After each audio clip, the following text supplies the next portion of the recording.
ഇന്ന് പകൽ ഇവിടെ ഇരിക്കുന്നവരെ ശ്രദ്ധിച്ചോ. സങ്കീർത്തനക്കാരൻ പറയുന്നു, രാവിലെ മാത്രം പ്രാർത്ഥിച്ചുകൊണ്ടിരുന്ന ഞാൻ ഈ വിഷയത്തിന്റെ നടുവിൽ എന്റെ മനോഭാവത്തെ ഞാൻ മാറ്റുക, എന്റെ പ്രാർത്ഥന വർദ്ധിപ്പിക്കാൻ പോകുന്നു. എനിക്ക് പറ്റാത്ത സമയമാ ഉച്ചയ്ക്കും ഞാൻ പ്രാർത്ഥിക്കാൻ പോകുക.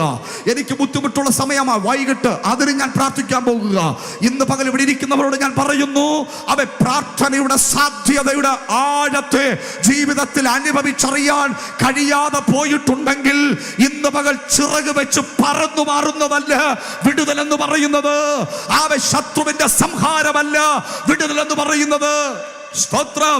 ദൈവാത്മ പറയുന്നു, പ്രാർത്ഥന കൂട്ടുക, പ്രാർത്ഥന സമയം വർദ്ധിപ്പിക്കുക. അവൻ തമ്പുരാൻ ഉറപ്പായി പറയുന്നു, അത്ഭുതങ്ങളെ അതിനകത്ത് വെളിപ്പെടുത്താൻ ദൈവാത്മാവ് നിനക്ക് വേണ്ടി നീ ചിന്തിക്കാത്ത മേഖലയിൽ ഇറങ്ങി വന്ന് പ്രവർത്തിക്കുന്നത്, നിന്റെ കണ്ണുകൾക്ക് വിശ്വസിക്കാൻ കഴിയാത്തത് അത് സംഭവിക്കും, സംഭവിക്കും,